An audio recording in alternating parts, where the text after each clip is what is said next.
Seja muito bem-vindo, seja muito bem-vinda a mais um episódio do Política Pode. Aqui pode, toda quinta-feira às 8 horas, pode marcar, tem episódio novo aqui no canal. Então, já se inscreve no canal, deixa seu like. E hoje prevejo muitas polêmicas, né, Malu? Vamos ver, né, Mica? Oi pra você que nos assiste, seja muito bem-vindo ao nosso programa. E hoje a gente tem uma presença ilustre aqui no cenário político, não só do estado do Paraná, mas também do Brasil. Ele foi ex-governador aqui do estado. Até me atrapalhei para falar, você vê tanta emoção, né, Mica? Eu diria, é mais tensão, medo, não sei, a gente vai descobrir ao longo aí da nossa entrevista. Então, ele foi ex-governador do estado, senador, advogado, ele é advogado, é jornalista, especialista em urbanismo e muito mais coisas que a gente vai descobrir hoje. Roberto Requião, seja muito bem-vindo ao Política Pode. Oi para vocês duas. Olá, seja bem-vindo. Ó, a gente já avisou aqui que o clima vai ser leve, vai ser tranquilo. A gente quer saber algumas coisas do candidato. E vamos começar aqui, ó. O senhor já foi prefeito de Curitiba, deputado estadual, governador e senador. Qual desses cargos te trouxe mais realização pessoal? Qual que é o mais difícil de todos esses cargos? Eu fui presidente do Parlamento Europeu Latino-Americano. 45 países, com sede na Bélgica e em Bruxelas. Foi o cargo mais interessante, porque era um cargo com projeção internacional. E, sem falsa modéstia, é muito mais importante do que ser presidente da República no Brasil. Olha só, e aprendeu a falar francês? Hã? Aprendeu a falar francês nesse tempo? Um pouquinho. Um pouquinho. Morei na França uma época. E o que o senhor fala? Olha Vamos lá. só. Não. Meu francês está enferrujado. Ah, não. Pelo menos o hino da França, Não, a Marselhesa. Morou na França e onde mais o senhor morou, Requião? Eu andei pela América Latina toda. Tinha uma época que eu morei no Chile, na época que o Salvador Allende era presidente. Eu morei no Uruguai, morei na Argentina, mas morei mais no Brasil mesmo. E o Brasil é diferente mesmo, é O apaixonante. Brasil é a maravilha do mundo. Ele tem uma voz marcante, né, Mica? A gente ouve a voz do Requião ecoa na nossa memória. A gente está até acostumada a ouvir, né, Requião? Como é que é ser uma das... A minha voz continua a mesma, mas os meus cabelos... Quanta diferença! Mas eu acho um charme manter esse grisalho, sabia? Eu prefiro... Eu acho que pintado não ia ficar tão Você pintaria bacana. de acaju, por exemplo? Não. Passaria uma tintura? Padrão Álvaro Dias, não. Ou Mas veja bem, Santos. quando eu era criança, o meu cabelo era ruivo. Olha Ali só. pelos 9, 10 anos, ele caiu e cresceu um cabelo cinza escuro. Caiu? E hoje está branco em função de 81 anos de vida. Pois E vamos é. combinar, 81 anos é muita experiência. E assim, tem algumas pessoas que com essa idade já tá meio gagata. E o senhor tá super vivaz. O senhor pratica esporte, tá sempre em dia com check-up de saúde e tudo? Eu fiz um check-up lá na Bélgica. Um hospital maravilhoso, máquinas incríveis. Você entrava num tubo, saía no outro. Mas foi proposital Eu ou foi... fui fazer um check-up para ver qual era a minha perspectiva de atuação na vida. O que nós temos uma vida limitada no mundo. E 3 dias de exames. No terceiro dia eles me chamaram. Olha, presidente, me chamou de presidente porque eu era presidente da Eurolat, do Parlamento Europeu Latino-Americano. Você fez muito bem de passar aqui. Você tem uma perspectiva de vida, você tem que cuidar, você tem que se alimentar bem. Você só tem mais 40 anos de vida útil. Eu tinha 79, eu já tenho 81, me sobra 38. 120 anos? Não, acho que tá bom, né? O senhor quer chegar com 120 anos? Acho que tá bom para uma base. Tá, é interessante. É interessante, né? Eu conheci muito o Roberto Marinho, o dono da Globo. E ele me dizia, Requião, se um dia eu vier a morrer, ele acreditava na teoria das probabilidades do Einstein. O fato de uma coisa ter acontecido um número enorme de vezes não significa que vai tenha que acontecer ser com você. repetido de novo. É verdade. E eu concordo. Eu também. E o senhor colocou um stencil há pouco tempo no coração, né?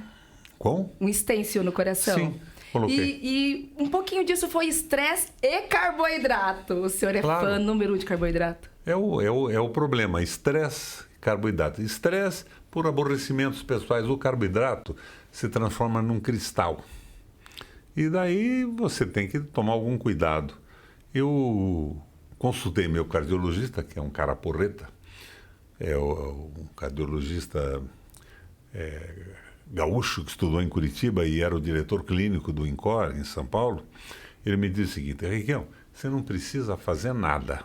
Agora, se você quer continuar na política, se enfurecendo com o que você acha errado, se emocionando, faça um suporte, coloque uns estentes aí. Eu coloquei. Estou bem a beça. Mas é uma família. Não precisaria se eu abandonasse essa vida de emoção. A gente sabe que é uma família que é adepta da atividade física, né? Pelo menos quando a gente entrevistou aqui o filho recentemente, a gente sabe que ele treina. Inclusive a esposa do senhor também. Comentei com ele. É uma figura carimbada do Parque Barigui aqui em Curitiba, né? Tá caminhando lá praticamente todos os dias.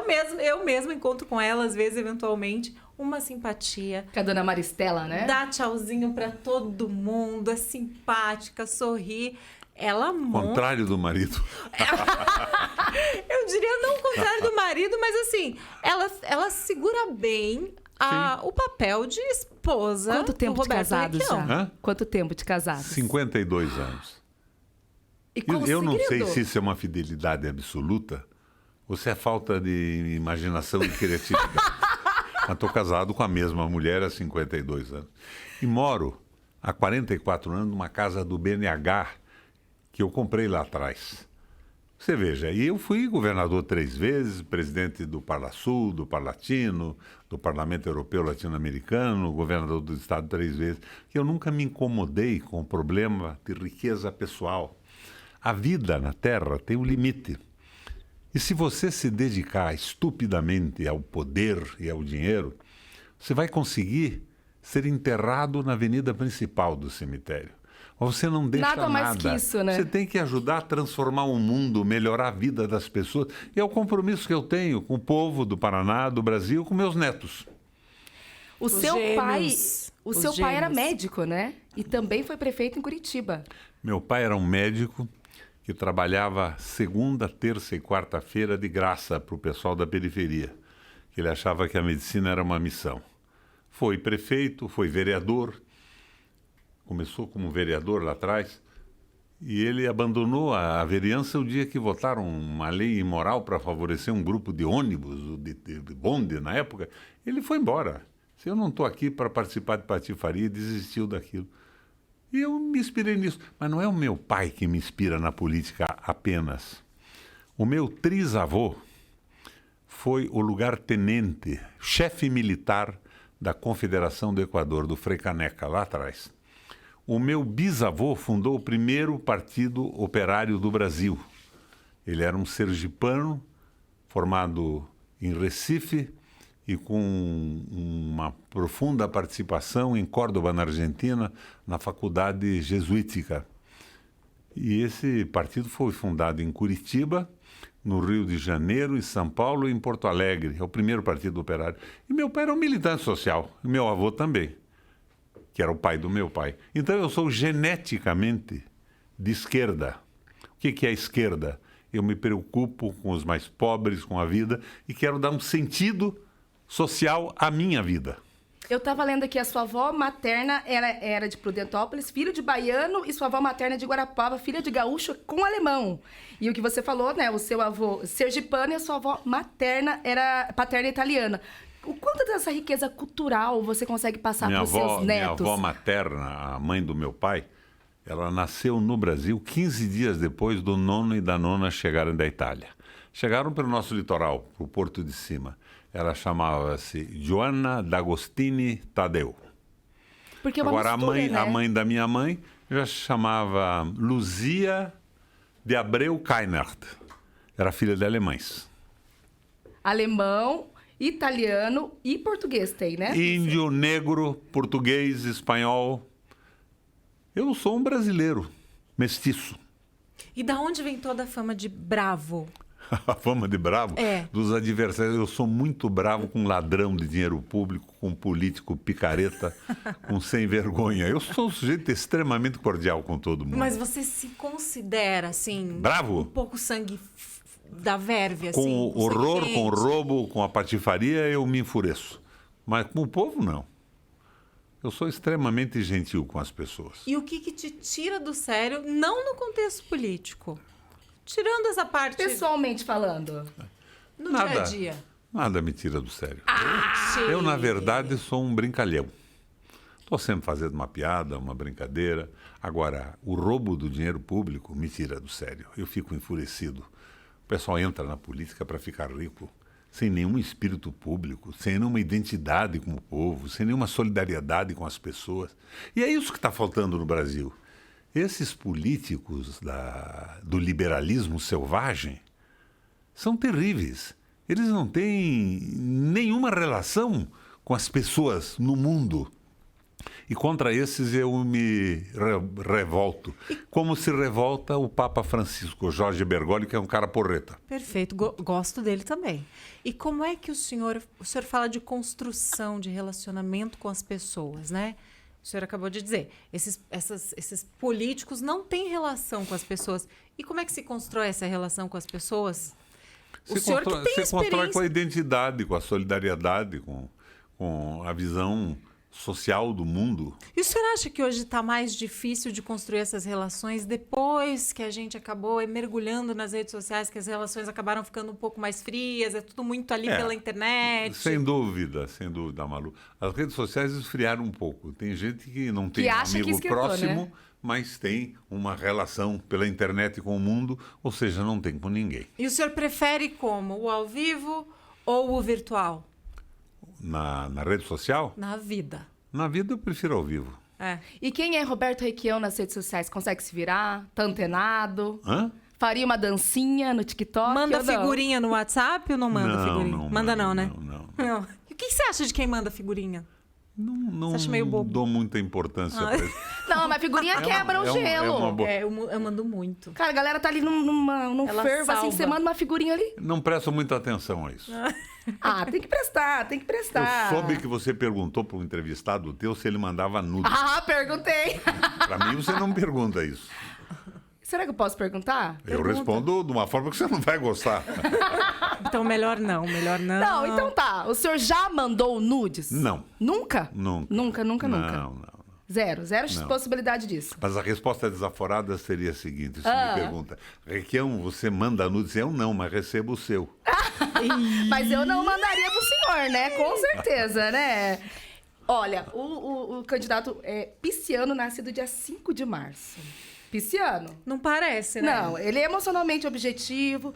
O senhor é pensamento muito lógico. Sou cartesiano. Lógico. Sem sombra de dúvida. E consegue se adaptar facilmente a qualquer ambiente, né? Consigo. Eu não tenho muito problema com isso. O senhor chegou a conhecer a China numa viagem a trabalho, né? Várias viagens. Eu sou um apaixonado pela China. Na China, me Acompanho conta a assim, evolução econômica o que mais chinesa, assustou o senhor, assim? Hã? O que mais assustou o senhor na cultura deles? O que assusta qualquer brasileiro é o número de pessoas que a China tem. É 1 bilhão e 600 milhões de habitantes. Numa tarde em Beijing, na rua, de repente você está cercada, não é por 200, 300, 500 ou 5 mil pessoas, são por 400 mil. É assustador. E o senhor fala mandarim? Entende? Não falo. Não. Algumas palavras sim, mas não falo. E comer um escorpiãozinho, uma baratinha? Comer um escorpião, uma baratinha? Gafanhoto. Não. Mas comi banquetes chineses que me impressionaram. A prefeita de uma cidade chinesa, de Xangai, me ofereceu um almoço. Tinha uns 150 pratos do almoço. Fantástico, mas nada de barata, nem cérebro de macaco. Mas pequenas quantidades de uma variedade impressionante. Uma comida interessante. E não passou mal? Não, por quê? Porque às vezes... Não, eu falo por experiência pessoal. Às vezes a gente viaja, não está acostumado com um tempero aqui, um negócio diferente ali. Às vezes acaba acontecendo, né? Infelizmente. Comigo não. Meu estômago nunca reclamou forte. de viagem. Mas no dia a dia, para comer, o senhor também não tem frescura? Não tem frescura para comer? Não tem. Come de tudo? Não, hoje eu tento não comer gordura demais, né? Eu, por exemplo, perdi nesses últimos 30, 40 dias 12 quilos fazendo ginástica. Eu faço 3 vezes por semana halteres no ginásio e diminuindo as calorias, diminuindo o sal e evitando muita gordura. E um docinho vai? Não gosto muito de doce, não. Mas não digo a você que recuso. De repente, como Uma sobremesinha vai não bem, mais que né? de repente. Não mais que de Não repente. mais que de repente, exatamente. O senhor tá sem mandato há quase 4 anos, correto? Sem mandato há quase 4 anos. Sim. Em 2018, não se reelegeu senador. Como é que foi essa pausa para o senhor? Como é que foi esse gap? O que o senhor andou fazendo por aí? Malu, não muda nada na minha vida. Eu sou um militante político. Eu sonho com as mudanças da sociedade brasileira e do mundo. Eu faço militância 24 horas por dia. Eu tenho Facebook, tenho correspondência na internet, discuto política, participo dos blogs nacionais, praticamente todos eles. Eu não acho que o mandato seja uma coisa essencial para você colaborar com a elevação do conhecimento público sobre a verdade da economia, sobre as coisas que acontecem, a exploração do trabalho, a exploração do Brasil, a entrega da Petrobras, a venda da água para estrangeiros. É uma tarefa de um militante político. O mandato é uma circunstância.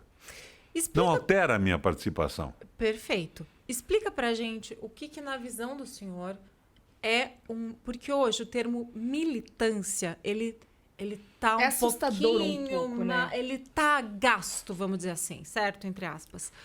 Defina a militância política que o senhor fala. Militância, para mim, é a participação em tudo, participação crítica, análise das circunstâncias, do que acontece na economia brasileira, na vida das pessoas. Eu, por exemplo, por que eu sou candidato a governador hoje? Eu fui governador 3 vezes, senador 2 vezes, presidente do Parlamento Europeu. Eu voltei para o Brasil, da presidência da Eurolat em Bruxelas, na Bélgica, e vi que nós não tínhamos governo. Por exemplo, em 2007 a 2010, 2009, nós tivemos a grande crise. A crise que nos Estados Unidos quebrou bancos importantíssimos, Lehman Brothers e tudo. Eu era governador. Eu administrei a Copel e a Sanepar, reduzindo a tarifa ao mínimo para as pessoas poderem ter água corrente, ter eletricidade. Os mais pobres não pagavam. A gente abriu mão da cobrança. De repente eu vejo que nós estamos pagando tarifas rigorosamente absurdas. E o presidente da Copel faz o discurso do rato. Se a Copel não é do povo, ela é dos acionistas e do mercado. E faz uma mudança no estatuto para a Companhia Paranaense de Energia Elétrica cobrar sistematicamente a tarifa mais alta possível. Isso é um roubo. Quem são os sócios privados da Copel, que são minoritários? Para vocês terem uma ideia, bombeiros e policiais de estados americanos, Ford Foundation, Caterpillar, professores de estados americanos. Então nós estamos roubando o povo do Paraná num momento de tragédia, de desemprego, de salário baixo, de aumento do custo de vida, para alimentar a riqueza de pessoas que não sabem nem onde fica o Paraná, porque entraram num fundo de investimento. Esta é a minha indignação. É o tal liberalismo selvagem. O mundo tem que estar na mão do grande capital e o grande capital na mão de muito pouca gente. O que é esse grande capital, Malu? Você já percebeu de onde ele vem? Vem de um paraíso fiscal, de repente. Ele pode ser do tráfico de armas, do tráfico de drogas, ele pode ser do roubo de estruturas de diversos países. Vai para lá, se legaliza, vem aqui, compra a Petrobras, compra a Eletrobras e passa a aumentar o custo desses monopólios estatais, se não tem outra alternativa, de uma forma absurda para enriquecer os seus investidores, que podem ser esses bandidos que eu descrevi. Eu não me conformo com isso. Por isso eu resolvi ser candidato novamente ao governo do Estado para botar uma ordem na casa. E por onde que... Porque o senhor mencionou aí muitas frentes e acaba que não é só uma ou outra, não é só a energia elétrica que está alta. Tudo está muito caro, né? Está tudo muito caro. A inflação está um absurdo. Por onde que o senhor, caso fosse eleito novamente, por qual frente que o senhor começaria? Eu acabei de escrever, Malu. Eu ponho na rua todos os diretores da Sanepar e da Copel e os presidentes. Bota essas empresas a serviço da população. Porque o encarecimento da vida hoje é puxado por preços públicos. É puxado pela luz, pela água. No fim do mês, as pessoas não sabem se põe comida na mesa ou pagam a luz e a água. É puxado pelo preço do petróleo. Malu, o petróleo hoje, um barril de petróleo, tirado da nossa terra, ou do pré-sal brasileiro, refinado numa refinaria nossa, pelas mãos de brasileiros que recebem em real, custa menos de $10. Agora, se você puser em cima o imposto estadual, o imposto federal e os royalties, você sabe o que é royalties, né? Uhum. É uma licença para a utilização de um processo que não foi inventado por nós, nós pagamos para utilizar. Sim. Em cima, ele chega a $23. Você vai no posto de gasolina e paga $140 para que os sócios privados ganhem verdadeiras fortunas. A Petrobras está pagando o maior dividendo do mundo entre as petroleiras. Como? Nós estamos sendo roubados. E ninguém protesta. Você não vê um clamor da Globo, de uma televisão, de uma grande rede de comunicação. Está todo mundo achando que o povo brasileiro tem que ser uma ferramenta de enriquecimento do capital financeiro concentrado na mão de muito pouca gente. Isto me causa, está vendo, indignação. Mesmo aqui, Não, nessa mas conversa mole nossa. calma. Como é que o senhor tem tão boa memória? O senhor toma algum remédio, alguma coisa? Por quê? Com 80... O senhor lembra de siglas, de anos, de informações. Meu Deus do céu, a memória do senhor é muito boa. Todas as pessoas têm memória boa. E contavam que na idade as pessoas ficavam mais despreocupadas com tudo. Não é verdade, não. Eu acho que a gente fica mais maduro, mais inteligente, mais competente e mais bem informado. E tem que utilizar isso para ajudar a mudar o mundo. Eu acho também, eu concordo com o senhor. E o senhor está com 39 anos de política, né? De vida pública, política. Sei lá. 39 anos. Eu acho que é bem mais, é desde que eu nasci. Eu também acho que é desde que o senhor nasceu. Mas o senhor relaxa? Chega em casa pra ouvir uma música, assistir um filme, colocar uma regata, colocar uma roupa confortável. Por que não? Mas o senhor gosta de que tipo de música? Que tipo de filme? Música clássica brasileira. Eu não sou muito do rock, eu sou mais Dorival Caymmi, aquela outra época. Músicas que têm enredo, que têm texto e que dizem alguma coisa. Vinícius de Moraes. Não vou dizer para você que eu tenho horror de música sertaneja, mas quase todas elas são absolutamente estúpidas. E do funk, então, nem se fala, então. Mas tem algumas boas. Funk? Né? Funk não, né? Não, tudo tem alguma qualidade. Todo depende del cristal com que se mira. Olha só que mulher! international nosso episódio de podcast. Habla mesmo! Eu acho que tá na hora da gente ir por dentro da lente. Por dentro da lente? Então vambora! Explica pra ele, Mica. Candidato, aqui tem a lente, um monte de perguntas. E o senhor vai ter que responder 5 perguntas de forma rápida, sucinta, objetiva. E o senhor mesmo vai ler a pergunta, vai abrir aqui e vai escolher 5 Então perguntinhas. eu tenho que pôr meu óculos para começar. Isso aí. Vamos lá. Mas não sai de dentro aqui. Isso, abre aí. Perguntas. Perguntas, vamos lá. Primeira pergunta.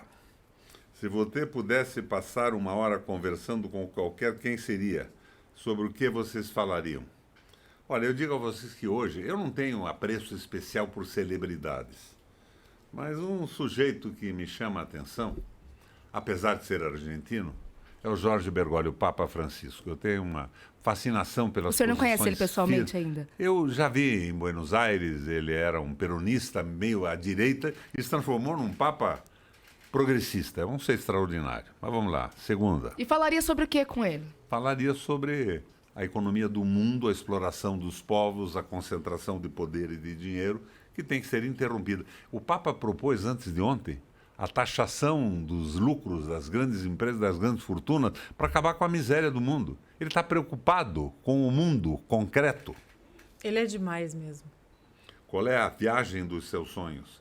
Olha, minha filha, eu já viajei pelo mundo. O senhor consegue inteiro. contar quantos países o senhor conhece? Já viajei, eu conheço o mundo. Eu só não fui à Austrália. Desde menino eu viajo. Quando era menino, cabelo black power, uma barba quase no umbigo, eu com uma mochila nas costas viajei a América Latina toda. Depois viajei pelos países da Europa. Eu só não lembro de ter viajado para a Austrália. Andei por aí. Eu acho que cansei um pouco de viagem. Hoje a minha viagem é a viagem intelectual e social pelo Brasil. Mas é muito bacana esse negócio de você conhecer e se propor a conhecer outras culturas e realmente enxergar alguma coisa para você aprender e trazer para tua vida, né? E a viagem isso é não é maravilhoso. uma viagem apenas de lazer. Não, com certeza Ela tem que ser não. uma viagem intelectual. Você tem que entrar no processo civilizatório dos países, conhecer a vida, a economia e tudo mais. Senão vira uma brincadeira comercial. Mas também pode ser uma brincadeira, também pode ir pra também. curtir. Brincadeira Relaxar. sem hora, porque não Relaxar. agora. Conte 3 coisas que você nunca fez, mas tem vontade. Uou! Quais a coisa mais importante que você aprendeu na vida? 3 coisas que eu nunca fiz, não sei. Mandar nudes, o senhor falou que não. Hã? Mandar nudes, o senhor nunca fez. Mandar? Nudes. Mandar nude. O senhor falou que nunca mandou. É uma. Vou continuar no mandar. Pular de paraquedas, pular de bungee Olha, jump. falando em mandar nudes, o pessoal da minha comunicação me filmou fazendo ginástica numa academia essa semana e vão pôr no ar. Quer dizer que... Mas não é um nudes, né? Tá na biscoitagem. É Qual a biscoitagem. coisa mais importante que você aprendeu na vida? Respeitar os outros. Entender que a vida tem limite e deve ser utilizada em benefício da comunidade. Que essa história de acumular dinheiro não leva a lugar algum, a não ser ao enterro na avenida principal do cemitério. A vida tem que ter uma utilidade social, em benefício dos seus filhos, dos seus netos e da população em geral. Isso é fundamental. Já Faltou foram mais... 3, hein? Isso, faltou mais 2. Tá bom o ritmo, eu tô achando... Essa aqui deve ser a terrível. Se você tivesse que ouvir uma música pelo resto da vida, qual escolheria? E aí, o senhor acabou de falar, hein? Hã? Qual seria a Não, música? Não escolheria nenhuma. Não. Nenhuma! tem que escolher Escutar uma música pelo resto da vida é um saco ao qual eu não me submeterei. Meu Deus! Tô fora. Nem baixinho? Não, uma só não.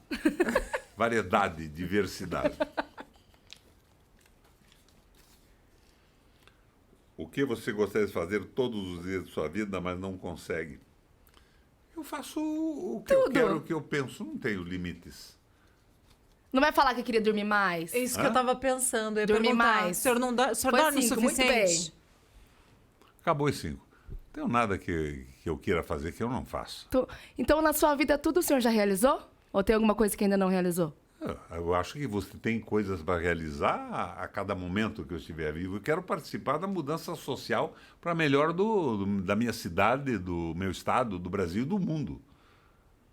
A política sempre tem um amanhã. Veja, por exemplo, hoje eu estou apoiando o Lula. Porque eu acho que, se vocês me disserem que o Lula é um credo, eu não sou discípulo. Eu sou amigo do Lula. Ele tem erros e tem acertos. Mas ele vem crescendo ao longo da sua vida. Ele era um menino de Caetés, em Pernambuco. E ele é legal? O senhor conhece ele pessoalmente? Meu amigo, Ele um cara ele porreta. é gente boa? E ele foi crescendo na vida. Ele cresceu no movimento sindical, de torneiro mecânico, virou líder sindical, fez a grande greve do Brasil, dos metalúrgicos, contra a ditadura militar. Aprendeu a social-democracia com os alemães, mas ultrapassou a social-democracia. Ele foi preso. O Lula hoje não é o Lula que governou o Brasil. Ele aprendeu muita coisa na frente. É um nacionalista de verdade. Ele está a favor do Brasil, ele sabe os interesses que o derrubaram. Isso é fundamental. E você acha que as pessoas, os eleitores, entendem por que o senhor deixou o outro partido e entrou no PT? Por qual razão? Ah, mas isso é fácil. Conseguem entender? Primeiro que eu não deixei de forma nada. clara? Eu fundei o PMDB. É 40 anos o senhor ficou lá, né? O contexto doutrinário do PMDB foi escrito por mim, pelo Carlos Lessa, lá atrás, e pelo Luciano Coutinho.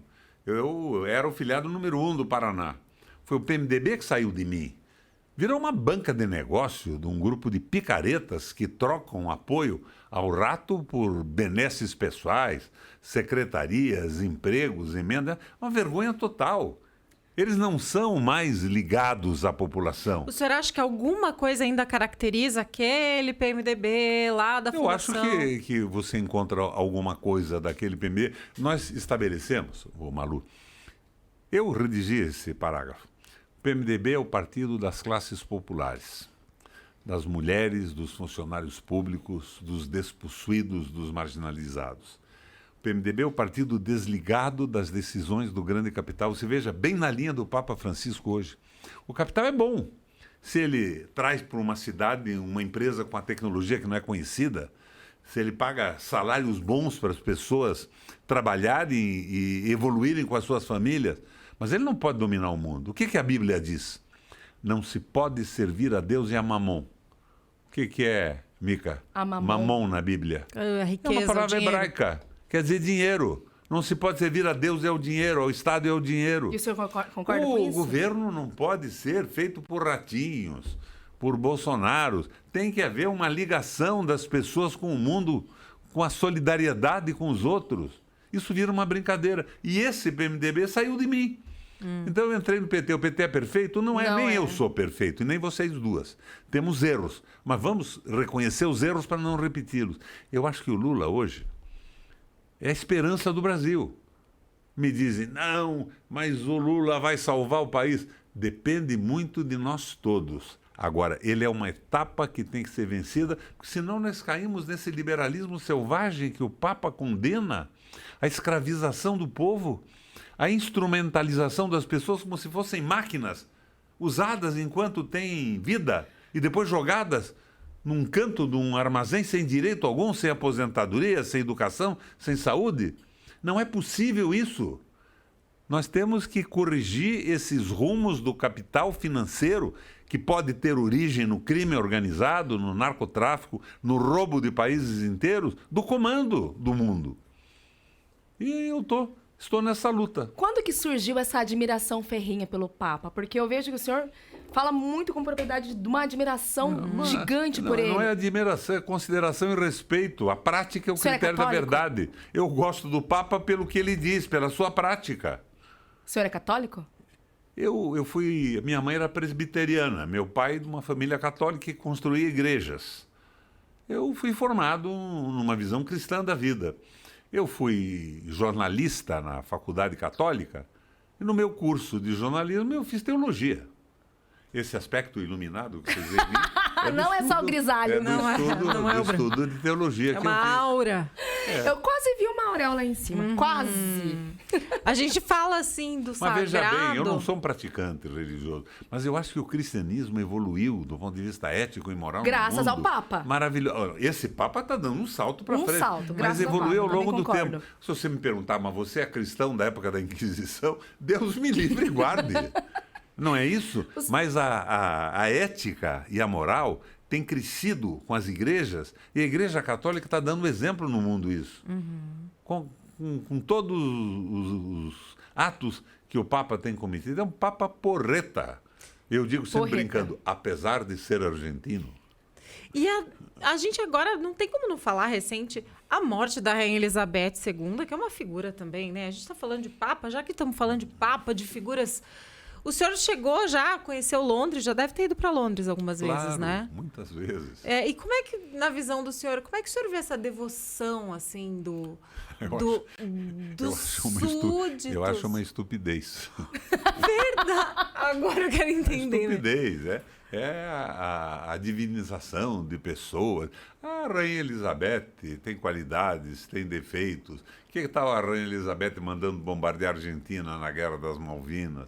A Rainha Elizabeth como invasora de países pela ocupação do mundo pela Inglaterra. Não é isso, tem defeitos, tem qualidades. Uma pessoa sem O senhor nenhuma enxerga ela mais como divinização. vilã do que como santa? Mais Não, vilã. você tem que olhar a vida dela não como um adorador, mas tem que ver os exemplos que ela deu para o bem e para o mal.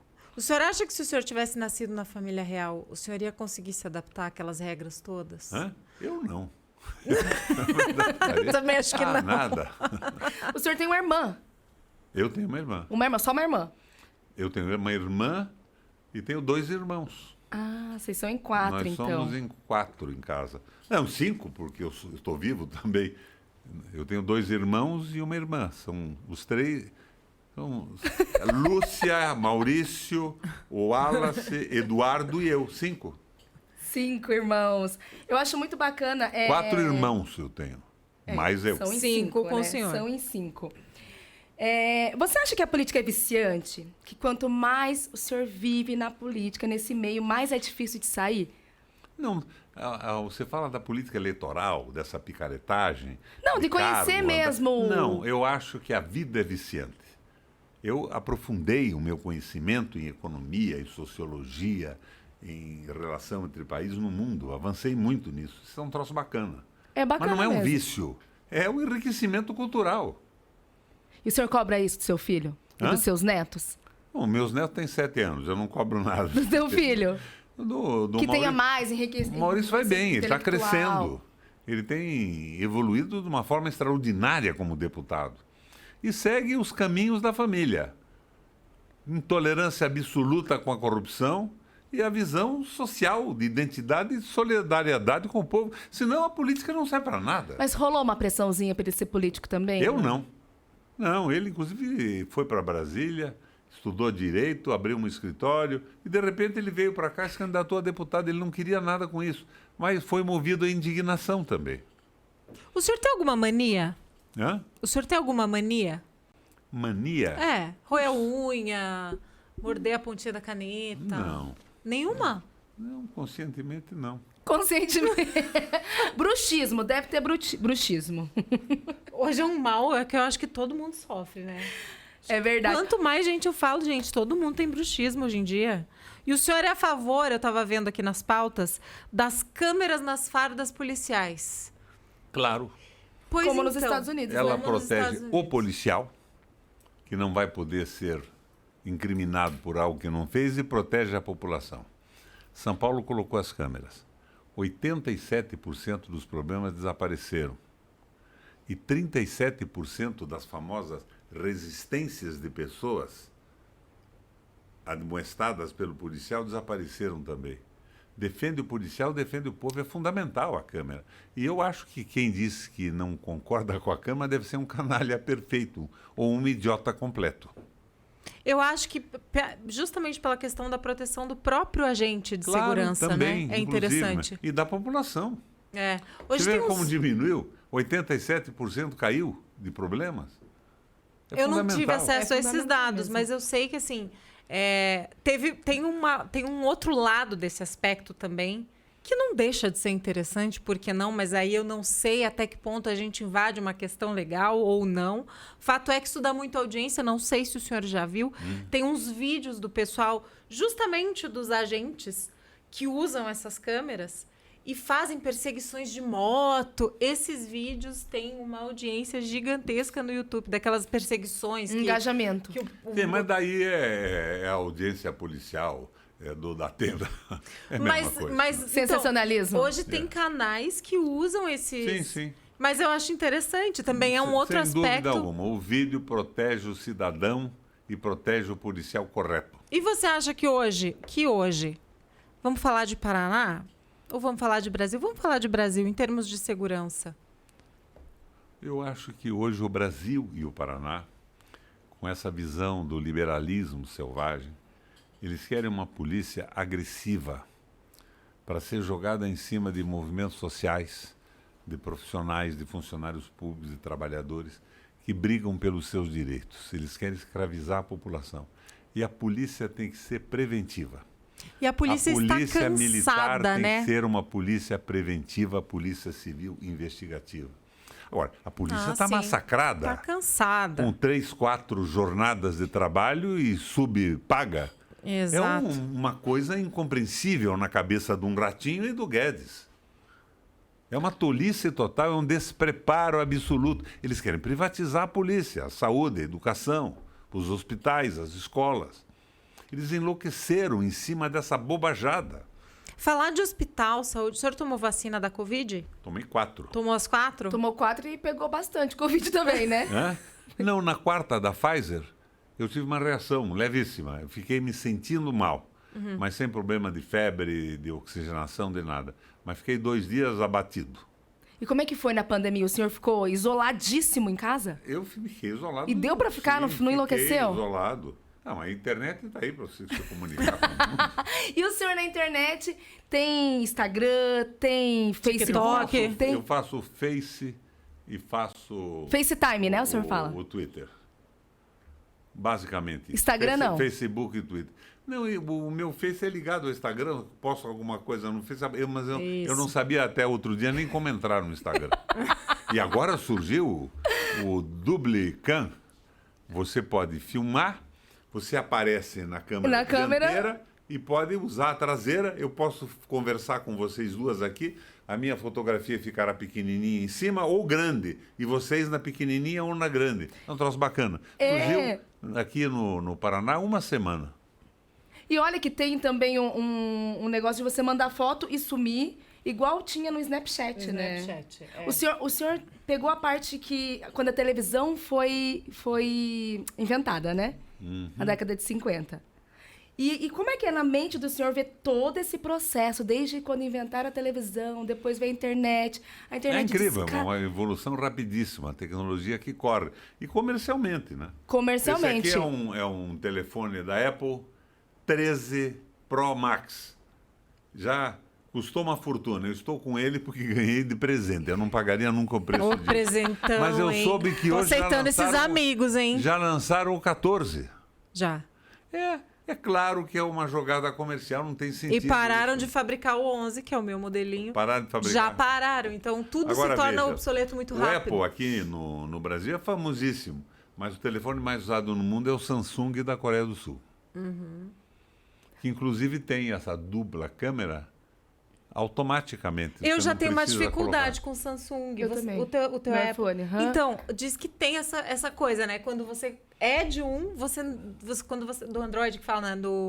Quando você é do iOS, você tem uma resistência com o Android. Android e vice-versa.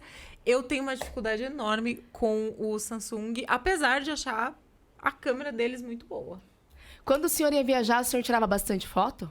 Sim. Sempre tirou. Se você olhar no meu telefone aqui, deve ter dezenas Mas de milhares. antes, quando o senhor viajava... Com fotografias. Eu sou jornalista, eu sempre tinha uma máquina fotográfica. Pois é, vamos falar um pouquinho dessa trajetória jornalística? O senhor... Qual foi a ordem? Isso aí. Advogado, jornalista, especialização em eu urbanismo. me formei paralelamente. Fui jornalista pela Católica, advogado pela Federal. Cursava as duas faculdades ao mesmo tempo. Gostava Agora, de ler, né? eu tive o programa de audiência meu, que eu comecei, foi o mais ouvido do Paraná. Eu parei por quê?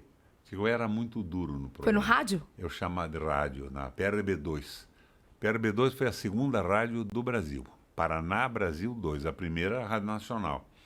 E ela era do Epaminondas e Santos, de alguns amigos e do meu avô, do Euclides Requião.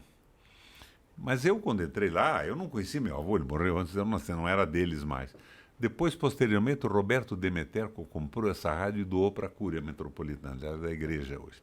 Mas eu tinha um programa lá. Com quantos anos que o senhor tinha? Estava com 20 e poucos anos. Estava começando a fazer política partidária e tal.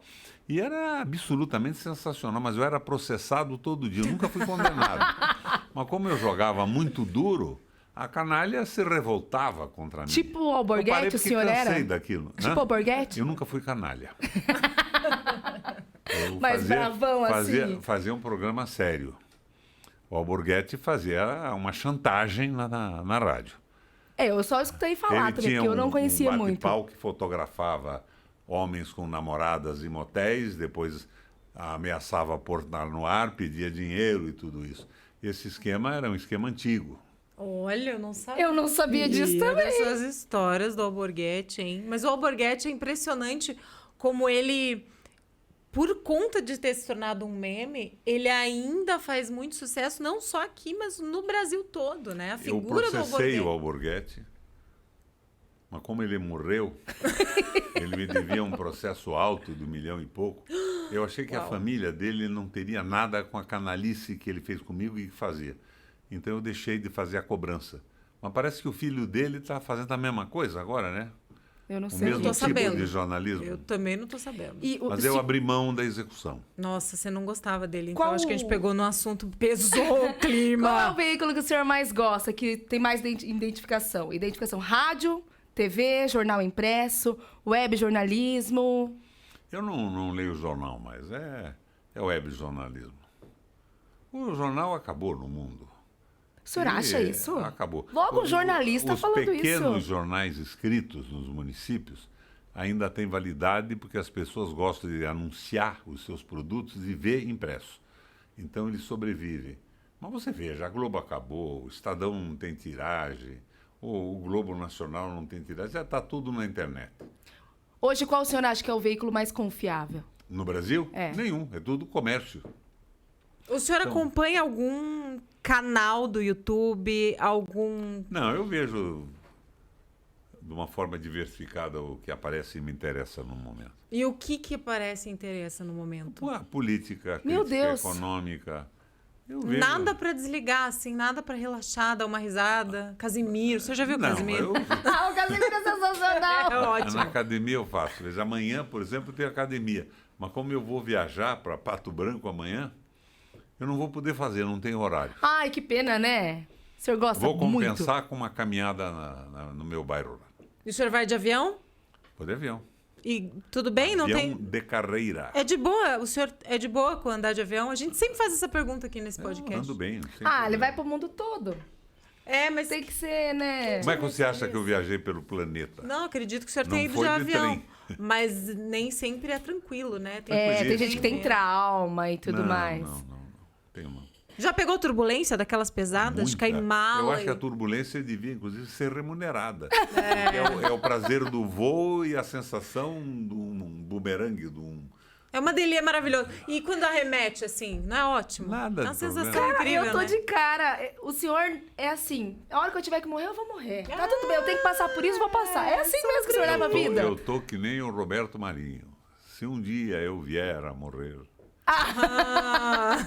Vamos pro isso ou aquilo? Vamos, A gente bora. tem um quadro aqui. Eu vou ter que abrir no candidato, meu celular aqui. Que é hora do isso ou aquilo. O senhor só pode escolher um dos lados. É bem rapidinho, bate bola, seu pupu. Tá bom? Bora lá, Conseguiu então. abrir aí? Consegui, aham. Então vamos lá. Pode Eu começar. começo? Anotações digitais ou em papel? Papel. Venezuela ou Cuba? Venezuela. Música ou podcast? Música. Vina ou hambúrguer? Nenhum dos dois. Nenhum. Pizza ou japonês? O japonês é bom. Estressado ou ansioso? Estressado. Academia ou uma caminhadinha na rua? Academia.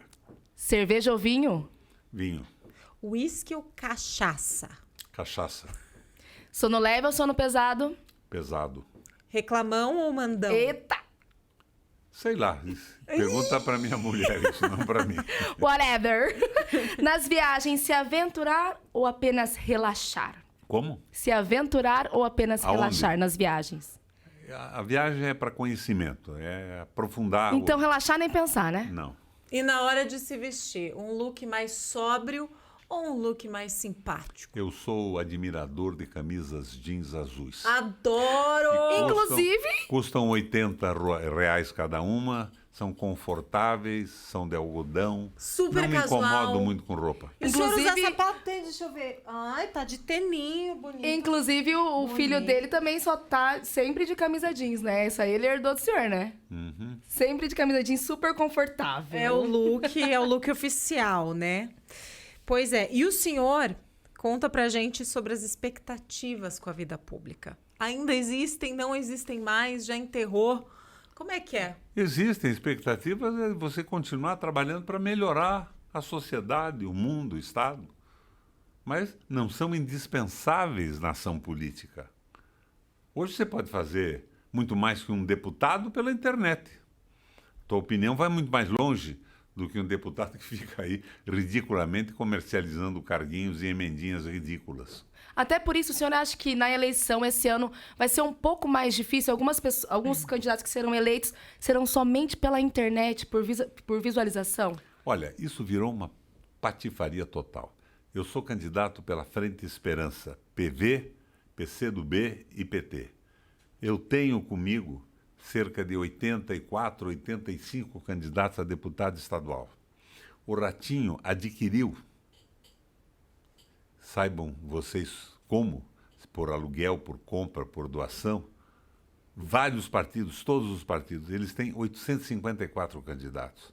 E todos esses candidatos com dinheiro, com acesso à imprensa e tudo. Então virou uma coisa ridícula. E a dificuldade de você falar, o Tribunal Eleitoral está me censurando todo dia. Eles dizem que eu não posso criticar o governo, que eu tenho que apresentar propostas. Isso é de um ridículo absoluto. E eu sou muito direto nisso aí. Eu vi outro dia, eu não suporto o que o Moro fez com o seu mandato de juiz. Eu sou autor de uma lei de abuso de autoridade. O abuso do juiz, do deputado, do funcionário público. Eu estabeleci punições duras. Mas outro dia entraram na casa do Moro para aprender alguns folhetos onde ele tinha esquecido de botar um número do partido. Não tem cabimento a palhaçada. Faz uma intimação e manda o cara mandar para a gráfica imprimir o que faltou. Virou o espetáculo do judiciário, isso é absolutamente ridículo. Mas eles aprenderam esse material alegando o quê? Prenderam, alegando que estava irregular. Estava regular, não podia se circular. Que fizesse um ofício. Por que o espetáculo de entrar na casa do cara?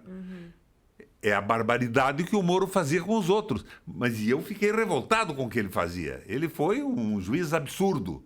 Mas por que eu vou ficar contente quando fazem com ele? Não vou. Eu estou a favor do direito, não é do Moro. O senhor chegou a dizer que o seu sonho é transformar pequenas propriedades rurais familiares em exemplo para o Brasil e para o mundo. Como é que é isso? Como é que é isso? É você dar apoio a eles. Eu dei. Trator solidário. Era baratíssimo. Era comprado sem juro com equivalência em milho. A irrigação noturna. Eu baixei o custo da energia elétrica em 75%. Das 9 da noite às 6h30 da manhã. Fundo de aval. O governo avalizava qualquer empréstimo para eles poderem entrar nos juros subsidiados do governo federal. Programa de calcário, de adubo, financiamento de máquinas. Eu quero, hoje, com a experiência que eu tive, e nós impedimos o êxodo rural no Paraná, de certa forma, diminuiu muito. Eu quero dar oportunidade para os jovens voltarem para casa, não para a agricultura familiar rural. Esse termo dá a impressão de dar um bode para ele, uma cabra, meia dúzia de galinha, para ele plantar uma horta e comer. Não, eu quero que eles possam produzir diversificadamente e alimentar a gente, comida para a nossa mesa. Um apoio total do Estado. E o senhor é a Eu quero favor transformar isso num exemplo para o Paraná, para o Brasil e para o mundo. Isso inclui o MST? Hã? O senhor é a favor do MST? O MST são pessoas que não têm terra, não têm emprego e estão procurando um caminho na vida. O que você gostaria que eles fizessem? Se jogassem no rio? Desistissem de viver? Eles estão num movimento. Eu fui governador 3 vezes. Eu tive problema com o MST? Nenhum. Trato essa gente como gente. Agora, nós precisamos saber que o agronegócio é campeão de grãos do planeta Terra. E o agronegócio do Paraná tem uma produtividade que me orgulha, superior à norte-americana. Mas está plantando dólar, planta soja e planta milho. 79% da soja brasileira vai para a China. O resto vai para outros países, alimentar gado, porco. E a agricultura pequena e média está abandonada. Nós estamos importando arroz e feijão da China. Nós não temos, embora sejamos campeões de produção de soja, não temos soja para fazer óleo, para a cozinha de nossas casas. É um erro, falta governo, a ausência total é de governo. Agora, o agronegócio com dólar tem uma importância no mercado do Brasil com o mundo, porque é uma moeda forte que nos deixa comerciar com o mundo.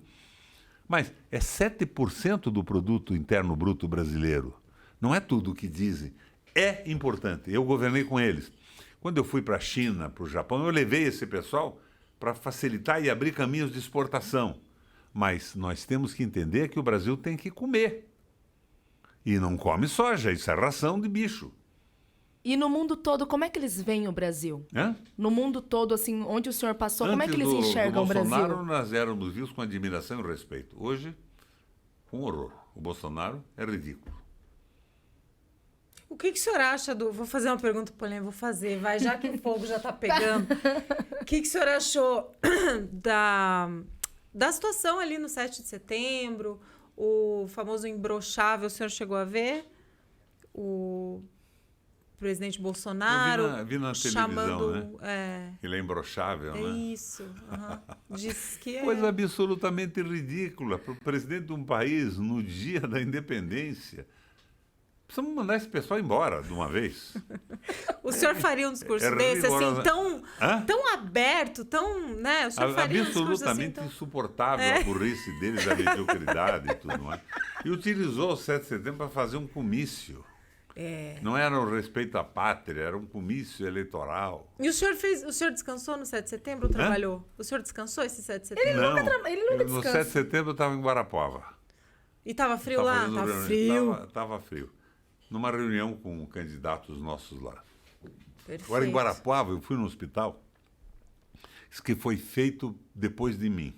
Ele foi inaugurado pelo Beto Richa, depois ele foi inaugurado pela Cida Borghetti, depois ele foi inaugurado pelo Ratinho. Teoricamente, ele teria 60 leitos e 20 UTIs. Ele não tem médico, não tem enfermeiro, nenhuma UTI está funcionando. Nós não temos governo, é uma coisa ridícula esse Ratinho mandando no Estado. Ele só se preocupa, deve estar orgulhoso, meu pai é o dono do SBT. Meu pai tem 104 outorgas de antena de rádio. Meu pai não tinha nada disso, meu pai trabalhava de graça para os pobres da periferia. E a finalidade de um governo, basicamente, é atender a população mais pobre. No meu primeiro governo, eu li a Carta de Puebla, a opção preferencial pelos pobres. Porque cá entre nós, os ricos que estão nos ouvindo, os muito ricos, que me perdoem. Rico não precisa de prefeito, O senhor é rico? nem de governador. Quem precisa é quem leva o filho na escola pública, no hospital público, que ganha salário, que tem que se aposentar, que precisa de garantia de trabalho. Não sou, não. Não sou rico.